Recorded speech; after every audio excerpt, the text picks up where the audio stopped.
Hello નમસ્કાર વિદ્યાર્થી મિત્રો, વેદ ડિજિટલ એજ્યુકેશનમાં આપનું હાર્દિક સ્વાગત છે।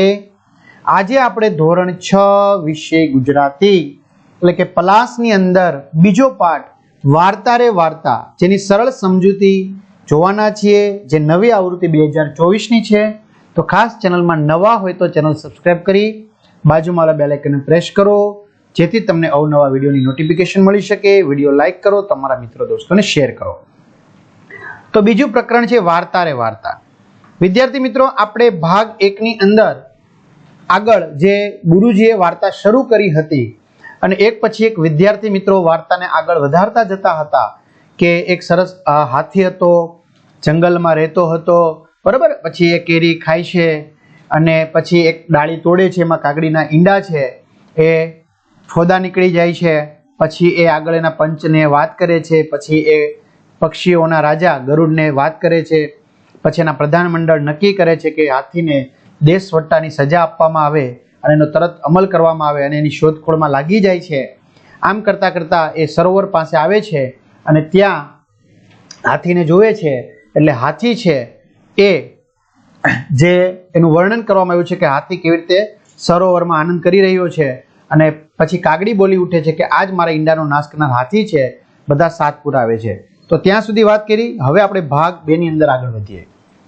હવે આગળ વાર્તા મકન વધારે છે અને બાજ સરદાર હવામાંથી તીર વેગે એટલે તે તીરની જેમ ઝડપથી, તીર વેગે એટલે તીરની જેમ ઝડપથી, જેમ ધનુષ્યમાંથી તીર છૂટે ને સનનન કરતો આગળ વધે, એમ બાજ સરદાર, બાજના જે સરદાર હતો એ એટલે કે બાજ હવામાંથી એટલે કે પોતે હવામાં હતા, ઉડતા હતા, એમાંથી તીર વેગે એટલે કે તીરની જેમ ઝડપથી હાથી પર ધસે છે, હાથી પર આવે છે, હાથી પાસે આવે છે, ધસી આવે છે, નજીક આવે છે। એની પીઠ ઉપર એટલે કે હાથીના શરીર ઉપર, પીઠ ઉપર તીણી એટલે એકદમ એમ કહી શકાય કે ઝીણી, બરાબર, સોયની જેમ તીણી ચાંચનો જોરદાર ઘા મારે છે। એટલે કે બાજ છે સનનન કરતું ઝડપથી હાથી પાસે આવે છે અને એની પીઠ ઉપર એ ચાંચની જે અણી છે એ અણી એના પીઠ ઉપર મારે છે, એટલે કે ચાંચનો જોરદાર ઘા મારે છે। હાથીના રંગમાં ભંગ પડે છે। હવે રંગમાં ભંગ પડવો એટલે તો વિદ્યાર્થી મિત્રો, જે આનંદમાં હતો, પોતે સૂંઢ વડે પાણી ઊંચું કરી અને પોતાના શરીર ઉપર ફુવારા વડે ઉડાડતો હતો, બરાબર, તો એ જે આનંદમાં હતો એમાં વિક્ષેપ પડે છે, ખલેલ પડે છે, ભંગ પડે છે, તે છળી ઉઠે છે। શું થાય છે? તે છળી ઉઠે છે કે આ કેમ થયું, શું થયું? ત્યાં તો બાજ ટુકડી એના પર ચારે બાજુથી હલ્લો કરે છે, હલ્લો એટલે આક્રમણ કરે છે, એટલે કે પોતે આવું જ્યારે વિચારે છે કે આવું શું થયું, એમ અચરજ પામી જાય છે, હેબતાઈ જાય છે। ત્યાં તો બાજ ટુકડી એના ઉપર ચારે બાજુથી હુમલો કરે છે। ધમ પછાડા કરતો હાથી પાણીમાંથી બહાર નીકળે છે। જો હવે ઝડપથી ધમ પછાડા કરતો હાથી ઝડપથી પાણીમાંથી બહાર નીકળે છે। ઊંચી સૂંઢે એટલે કે સૂંઢ ઊંચી કરી અને ઊભી પૂંછડી એ નાસવા માંડે છે, એટલે કે ભાગવા માંડે છે। ત્યાંથી બાજ સેના પીછો પકડે છે, એટલે કે બાજ સેના એનો પીછો કરે છે, બરાબર। રતન હવે આગળ વાત વધારે છે। સામે માર્ગ ખુલ્લો છે, એટલે કે સામે રસ્તો ખુલ્લો છે, આગળ હાથી, પાછળ બાજ સેના હલ્લો કરે છે, હુમલો કરે છે। હાથીને કશો સહારો નથી, એટલે કે હાથીને કોઈનો સહારો નથી, કોઈની મદદ નથી, હાથીને કોઈની મદદ નથી। બચવાનો એકે આરો નથી। આરો એટલે વિદ્યાર્થી મિત્રો થાય કિનારો, એટલે કે હવે આગળ હાથી જાય છે, રસ્તો ખુલ્લો છે, આગળ હાથી જાય છે, પાછળ બાજ સેના જાય છે, હાથીને કોઈની મદદ નથી, હાથીને બચવાનો એકે કિનારો નથી। દોડ્યો જાય છે હાથી, હાંફળો ફાંફળો દોડ્યો જાય છે, બરોબર, એટલે કે હવે એ ગભરાઈ ગયો, બેબાકળો બની ગયો। હાંફળો ફાંફળો એટલે ગભરાયેલો હાથી દોડ્યો જ જાય છે। હિંમત એકઠી કરીને દોડ્યો જાય છે, એટલે કે પોતાની પાસે જેટલી તાકાત છે, શક્તિ છે, એ ભેગી કરીને દોડ્યો જાય છે। અને પાછળ દે માર કરતી બાજ સેના આવી રહી છે, એટલે કે હાથી દોડ્યો જાય છે અને પાછળ બાજ સેના આક્રમણ કરી રહી છે, આવી રહી છે। એટલે હાથી પોતાની જેટલી તાકાત છે, તાકાત ભેગી કરીને ભાગવા જ લાગ્યો છે। આપણે કેમ કૂતરું પાછળ દોડે તો આપણી જેટલી તાકાત હોય તાકાત ભેગી કરીને આપણે કેમ દોડવા લાગીએ એની જેમ. હવે આગળ વાર્તા લાલજી વધારે છે. લીલુડા વનની હદ પૂરી થાય છે, એટલે કે જે આ ઘનઘોર જંગલ છે, વન એટલે કે જંગલ, એની હદ એટલે કે એની સીમા અહીં પૂરી થાય છે. સામે ડુંગરની આડી દિવાલ ખડી છે, એટલે કે જંગલ પૂરું થાય છે પછી ડુંગર આવે છે. એ ડુંગર એ દિવાલ જેવું કામ કરે છે કે ત્યાંથી વન પૂરું થાય છે. ડુંગરની પેલી બાજુ વેરાન છે. વેરાન એટલે ઉજ્જડ, બરાબર. ટૂંકમાં આ ડુંગર છે, આ બાજુ વન છે, પેલે બાજુ વેરાન છે, ઉજ્જડ છે. આ રીતે ડુંગરની સાંકડી ઘાટીમાંથી હાથી બહાર નીકળી જાય છે, એટલે કે ડુંગર જે છે એની સાંકડી ઘાટી હોય, સાંકડો પટ્ટો, બરાબર. આવી રીતે તો આ પટ્ટામાંથી હાથી બહાર નીકળી જાય છે. ક્યાંથી? જંગલમાંથી. અને આમ હાથી હદ પાર થાય છે, એટલે કે આવી રીતે હાથી છે એ હદને પાર થાય છે, એટલે કે જંગલની હદ છોડી દે છે. કારણ કે અગાઉ શું વાત થઈ હતી કે હાથીને દેશવટો આપવામાં આવે, એટલે કે હદ પારની સજા આપવામાં આવે. હવે કરુણાશંકર ગુરુજી આવે છે પાછા વાર્તા આગળ વધારવા. હાથી ભૈયા તને આ શું સૂજ્યું? એટલે કે હાથીભાઈ તમને આ શું સૂજ્યું કે તમે મજાક મસ્કરી કરવા ગયા અને ખૂબ જ ગંભીર પરિણામ આવ્યું? આ તમને શું સૂજ્યું? રોજ સવાર સાંજ પહેલા આંબાની ઘેરી ઘટામાંથી એ દર્દ ભર્યો અવાજ આવતો હતો. એટલે હવે વાત આગળ વધારે છે કરુણાશંકર. શું કે છે? હાથી ભૈયા તમને આ શું સૂજ્યું? આવો જે સવાલ છે ક્યાંથી આવે છે?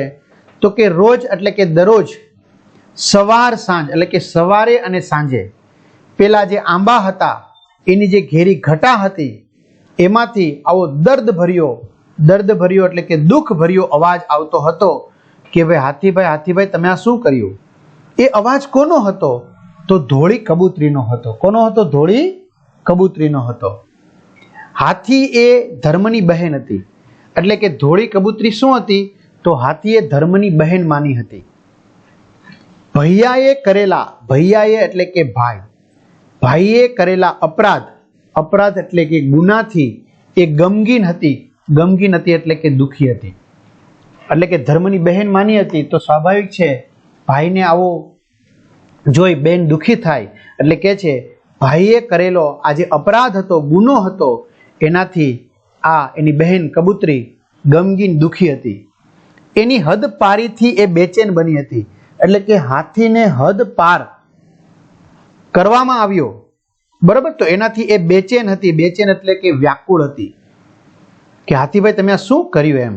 એ હર ઘડી એટલે હર હંમેશ સતત મૂંગું કલ્પાંત કરતી હતી, એટલે કે પોતે આપણે કહેવાય કે દુઃખ પોતે મહેસૂસ કરતી હતી, ગમગીન બની ગઈ હતી, બરાબર. દિવસો પર દિવસો વીતતા હતા, એટલે કે દિવસ પછી દિવસ વીતી જઈ રહ્યો હતો. શું કરવું અને એને સૂચતું ન હતું, એટલે કે હવે શું કરવું શું ન કરવું એ એને સૂચતું હતું નહીં, કે ખબર નહોતી પડતી કે હવે શું કરવું. ચલો હવે આગળ વાત કોણ વધારે છે? નરીમાન.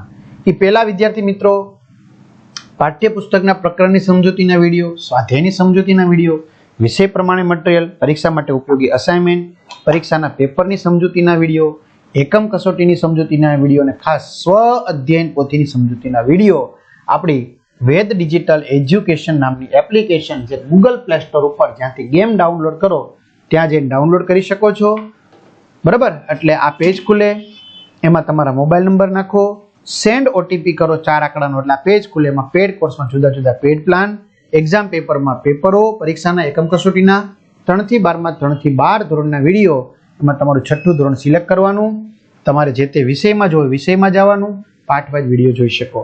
ગણિત છે જય સર, ગુજરાતી તમે ભણી રહ્યા છો, વિજ્ઞાન ફેનિલ સર જેમાં તમે શિક્ષકને નિહાળી શકશો, સામાજિક વિજ્ઞાન ઋત્વી મેડમ, ઇંગ્લિશ નીલમ મેડમ, હિન્દી સંસ્કૃત પણ આવી રીતે જ વિડીયો આપવામાં આવ્યા છે. પાઠવાઇઝ બધા જોઈ શકશો. તો શાળા મિત્રમાં ધોરણમાં જવાનું, 6ઠું ધોરણ સિલેક્ટ કરીને પાઠ્યપુસ્તકમાં જે વિષયમાં પાઠવાઇઝ વેદ ડિજિટલના વિડીયો જોઈ શકશો. ખાસ વિદ્યાર્થી મિત્રો ચેનલ સબસ્ક્રાઇબ કરજો, તમને આવા અવનવા વિડીયો આપણે પૂરા પાડતા રહીશું. નરીમાન વાર્તા આગળ વધારે છે. એને એકાએક વિચાર આવ્યો, એકાએક એટલે અચાનક, વિચાર આવ્યો કે સવારનું પહેલું કિરણ ફૂટતા જ એ ઉડી નીકળી, એટલે કે સવાર થતા જ સવારનું પહેલું કિરણ ફૂટતા, એટલે કે ફૂટે નહીં, પણ અહીંયા એનો અર્થ શું લેવાનું? સવાર થતા જ, સવાર પડતા જ એ ઉડી નીકળી. કોણ? કબૂતરી. વન વટાવ્યું, એટલે કે ઉડતી ઉડતી ઉડતી વન છે એને પૂરું કર્યું, એટલે કે વન વટાવી દીધું. ડુંગરની દિવાલ ઓળંગી, આપણે જે વાત કરી હતી ને કે એક બાજુ વન છે, વચ્ચે ડુંગર છે, બીજી બાજુ વેરાન પ્રદેશ છે, એટલે વન પૂરું કર્યું, ડુંગરની દિવાલ હતી ઓળંગી, અને પોતાના હાથીભાઈની શોધમાં એ નીકળી પડી. કારણ કે હાથીભાઈને એ શોધતી હતી, કારણ કે ધર્મની બહેન હતી. ચાલો હવે ખુરશીદ વાર્તા આગળ વધારે છે. આકાશમાં ભાગ્યે જ કોઈ ભૂલ્યું ભટક્યું પક્ષી નજરે પડે છે, એટલે કે હવે વર્ણન કરે છે આકાશનું, કે આકાશમાં ભાગ્યે જ કોઈ ભૂલું પડી ગયું હોય, ભટકી ગયું હોય એવું પક્ષી નજરે પડે છે. ધરતી પર ભાગ્યે જ કોઈ પ્રાણી આંખે ચડે છે, એટલે કે ધરતી ઉપર ભાગ્યે જ કોઈ પ્રાણી છે એ નજરમાં આવે છે. આંખે ચડે છે એટલે નજરમાં, એટલે વર્ણન કરે છે કે ત્યાં આકાશમાં પક્ષી પણ જોવા મળતા નથી, ભાગ્યે કોઈ પક્ષી હોય. ધરતી ઉપર કોઈ જમીન ઉપર, ધરતી એટલે જમીન, જમીન ઉપર કોઈ પ્રાણી જોવા મળતું નથી, ભાગ્યે જ કોઈ પ્રાણી હોય. નાના નાના ઝાડવાથી, ઝાડવા કેવા છે? નાના નાના છે. નાના નાના ઝાડવાથી ધરતીના છેડા સુધી, ધરતીનો છેડો એટલે કે જ્યાં આકાશ અને જમીન ભેગા થતા હોય ત્યાં ધરતીનો છેડો કહેવાય. ક્ષિતિજ આપણી ભાષામાં, ક્ષિતિજ સુધીનો આખો પટ છવાયો છે. એકાદ આછું પાતળું ઝરણું વહી રહ્યું છે. એકાદું શું છે? આછું પાતળું ઝરણું, જોઈ એટલું નહીં, થોડું થોડું પાણી આવે એવું. આખા વેરાન પટમાં, વેરાન એટલે ઉજ્જળ પટમાં એ એકલી જ આંખ ઠારતી લીલી પટ્ટી છે, એટલે કે આખા વેરાન પ્રદેશમાં આટલી જ આંખને અનુકૂળ આવે એવી, આંખ ઠરે એવી આટલી લીલી પટ્ટી છે. બાકી બધું જ ઉજ્જળ છે. બરાબર? આખા ઉજ્જળ પ્રદેશમાં આટલું જ ખાલી છવાય, લીલું છવાયેલું છે કે નાના નાના ઝાડવા છે, બરાબર, પાતળું ઝરણું વહી રહ્યું છે એવું. એ પટ્ટીના ઝાડવાના, એટલે કે જ્યાં લીલી પટ્ટી છે, જે લીલો પ્રદેશ છે, એના આ જે લીલો પ્રદેશ છે એના ઝાડવાના આછા અધૂરા છાંયડામાં, જો હવે અહીંયા ઘનઘોર નથી, ઘટાદાર નથી, છાંયડો છે પણ પૂરો નથી, તો આછા અધૂરા છાંયડામાં હાથી શરીર સંકોચીને પડ્યો છે, એટલે કે શરીર પોતાનું ભેગું કરી દે, બરાબર, તો સંકોચીને પડ્યો છે. પોતે કરેલા પાપનો એને પસ્તાવો થાય છે. કોને? હાથીને, કે મેં આ પાપ કર્યું એને કારણે મારે આ સજા ભોગવવી પડી. એટલે વર્ણન કર્યું છે કે આ વેરાન પ્રદેશમાં થોડું ઘણું લીલો પ્રદેશ છે, ત્યાં જેવો તેવા વૃક્ષો છે, થોડો ઘણો છાંયડો છે, એમાં હાથી પોતાનું શરીર સંકોચીને પડ્યો છે અને પોતાના પાપનો પસ્તાવો કરે છે. હવે ફાલ્ગુન આગળ વાર્તા વધારે છે. એને કોઈકની પાંખોના ફફડાટનો ભાસ થાય છે.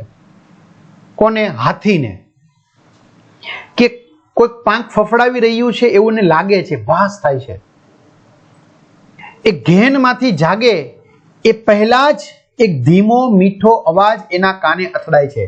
અથડાય છે એટલે કે સંભળાય છે.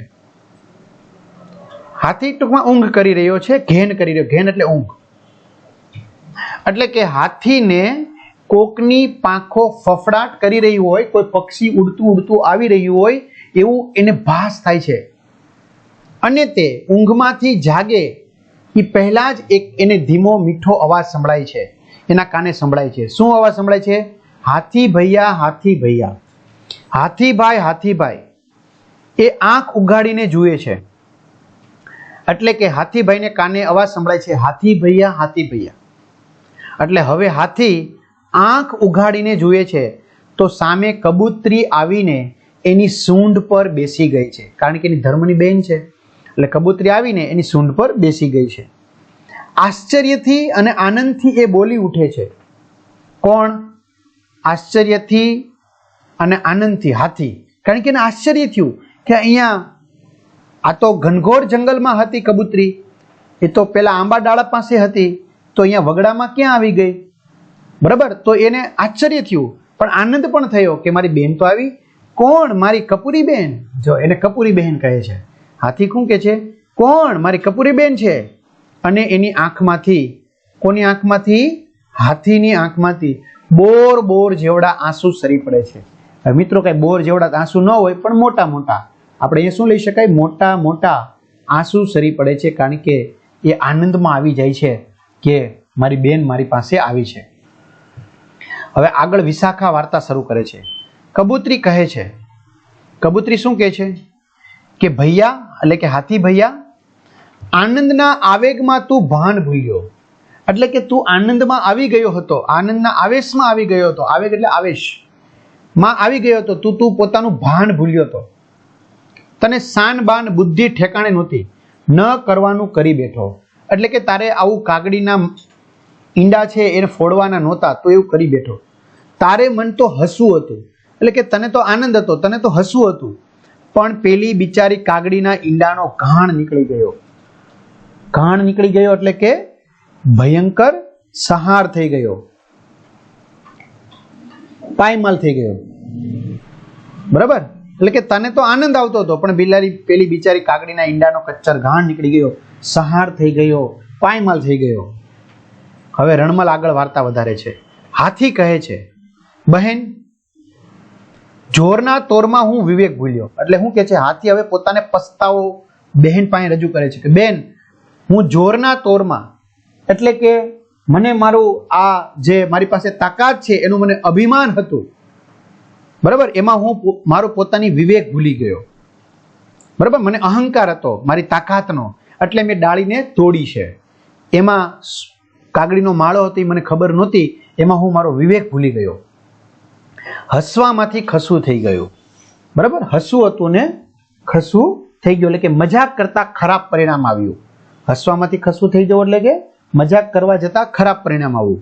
આજે એનો મને ખૂબ જ પસ્તાવો થાય છે, એટલે કે આજે મને એનો ખૂબ જ પસ્તાવો થાય છે કે મેં આ ખોટું કર્યું, મારે આવું કરવું જોતું નહોતું. હે બહેન કાગડી મને માફી આપશે? હે બેન મારે કાગડીની માફી માંગવી છે, તો કાગડી મને માફ કરશે, મને માફી આપશે? ચલો હવે કોણ આગળ વાર્તા વધારે છે? રાગીણી. તો કબૂતરી કહે છે, એટલે હાથીએ વાત કરી કબૂતરીને, હવે કબૂતરી કહે છે તારા પાપનો તને પસ્તાવો થયો છે. એટલે કે તે જે પાપ કર્યું છે એનો તને પસ્તાવો થયો છે, બરાબર છે, એ પસ્તાવામાં તારું અભિમાન ઓગળી ગયું છે. એટલે કે તને પસ્તાવો થયો એ બહુ મોટી વાત છે. આ પસ્તાવો થયો ને એમાં તારું જે અભિમાન હતું, તારી તાકાતનું, તારી જોરનું, એ અભિમાન ઓગળી ગયું છે. તું કાગડીની માફી માંગવા તૈયાર થયો છે, તું સામેથી કાગડીની માફી માંગવા તૈયાર થયો છે, તો તને લગભગ કાગડી માફ કરી દેશે એવું મને લાગે છે. એટલે હવે કે છે મારા મનમાં એક વિચાર આવે છે. કોણ? કબૂતરી. કબૂતરી શું કહે છે? મારા મનમાં એક વિચાર આવે છે કે હું પક્ષીઓના રાજા ગરુડ પાસે જાઉં. હું શું કરું હવે? પક્ષીઓના રાજા ગરુડ પાસે જાઉં અને તારે માટે દયાની યાચના કરું. એટલે કે તારા માટે દયાની વિનંતી કરું. યાચના કરું એટલે કે વિનંતી કરું, પ્રાર્થના કરું કે ભાઈ તારા ઉપર દયા ખાય. સાચા દિલનો પસ્તાવો કરનારને માફી મળે જ છે. કબૂતરી શું કહે છે કે સાચા દિલથી જે પોતાની ભૂલ સ્વીકારે છે, જેને પસ્તાવો થાય છે કે મેં આ ખોટું કર્યું, તો એને માફી મળે છે. હવે આગળ વાર્તા ધીરજ વધારે છે. અને કબૂતરી ઉડીને સીધી રાજા ગરુડ પાસે પહોંચી ગઈ. એટલે આવું કહીને કબૂતરી ઉડી ગઈ અને રાજા ગરુડ પાસે પહોંચી ગઈ. ગરુડે કબૂતરીની વાત સાંભળી, આખી વાત સાંભળી કે નહીં, હાથીને પસ્તાવો થાય છે. એણે હાથીની હદ પારીની સજા માફ કરી. કોણે? ગરુડે. કે હાથીને જે હદ પાર કરવામાં આવ્યો હતો, દેશ વટો, બરાબર, બહાર મોકલવામાં આવ્યો હતો, દેશની બહાર, જંગલની બહાર, એ હવે સજા માફ કરી દીધી. કરુણાશંકર. હવે ગુરુજી બોલે છે છેલ્લે, હવે હાથી પોતાના વનમાં પાછો ફરે છે. એટલે કે હાથી હવે પોતાના જંગલમાં પાછો ફરે છે, પોતે જ્યાં રહેતો હતો ત્યાં. એના માથા પર ધોરી કબૂતરી બેઠી છે. ધોળી એટલે સફેદ. હાથીના માથા ઉપર કોણ બેઠું છે? સફેદ કબૂતરી બેઠી છે. હર્ષના ગીત ગાતી, હર્ષ એટલે આનંદ, કારણ કે એનો ભાઈ પાછો આવી ગયો એટલે આનંદમાં આવી ગઈ. તો આનંદના ગીત ગાતી કબૂતરી એને પેલા આંબાની વાટે, વાટ એટલે રસ્તો, એટલે કે આંબાના રસ્તા તરફ દોરી જાય છે. એટલે કે આનંદના ગીત ગાતી ગાતી કબૂતરી હાથીને આંબાના રસ્તે દોરી જાય છે. ધીમી ગતિથી એ આંબા નીચે આવીને ઊભો રહે છે. કોણ? હાથી. હાથી ધીમે ધીમે ધીમે કરતો કરતો આંબા નીચે આવીને ઊભો રહે છે. એ ધીમેકથી સૂંઢ ઊંચકે છે. જો પેલા ઝડપથી સડાક કરતી હતું, હવે ધીમેકથી સૂંઢ ઊંચકે છે. અને લાંબો ચિત્કાર કરે છે, એટલે કે આનંદ વ્યક્ત કરે છે. એ ચિત્કારથી ચીસ નાખે. ચિત્કાર એટલે આમ તો કહી શકાય ચીસ. એ ચીસથી આંબાની કુંજો ગુંજી ઉઠે છે. આંબાની ડાળીઓ, આંબાનું જે જંગલ છે એ ગુંજી ઉઠે છે. ઝાડના ઝુંડમાં એટલે કે ઝાડના સમૂહમાં આ ગર્જનાના પડઘા પડે છે, હાથીની ચીસના. અને મીઠા અવાજે ગાતી કોયલ હાથીને માથે આવીને બેસે છે. અને મીઠા મીઠા અવાજે ગાતી ગાતી કોયલ આવે છે અને હાથીને માથે બેસી જાય છે. વિદ્યાર્થી મિત્રો, અહીંયા શબ્દાર્થ આપેલા છે. શબ્દાર્થ તમે વાંચી શકો છો અને રૂઢિપ્રયોગ પણ આપવામાં આવેલા છે. બરાબર. સિયાવિયા એટલે ગભરાયેલું બાવરું, ઘડી બે ઘડી એટલે જરાવાર, થોડોક વખત, ફોદો એટલે લોચો એટલે કે ઈંડાનો લોચો, કકળાટ એટલે કજિયો, રડારોળ, કલ્પાંત, ગમગીન એટલે ઉદાસ ખીન, યાચના એટલે વિનંતી પ્રાર્થના, હદપારી એટલે હદપાર કે હદબાર થવું તે, હાંફળું ફાંફળું ગભરાયેલું બેબાકડું, ચિત્કાર એટલે ચીસ અને કસદાળ એટલે હસાળ. રૂઢિપ્રયોગ: મોંમાંથી પાણી છૂટવું, ખાવાની ઈચ્છા થવી, મોંમાં લાળ છૂટવી, ઘાણ નીકળી જવો, ભયંકર સંહાર થઈ જવો, પાયમાલી થઈ જવી, હસવામાંથી ખસવું થવું, મજાક કરવા જતા ખરાબ પરિણામ આવવું, અભિમાન ઓગળી જવું, ગર્વ જતો રહેવો, ગેલમાં આવી જવું, આનંદમાં આવી જવું. વિદ્યાર્થી મિત્રોને સ્વાધ્યાય છે આપણે નેક્સ્ટ વિડીયોમાં જોઈશું. અહીં સુધી રાખીએ. અસ્તુ. જય હિન્દ, જય ભારત.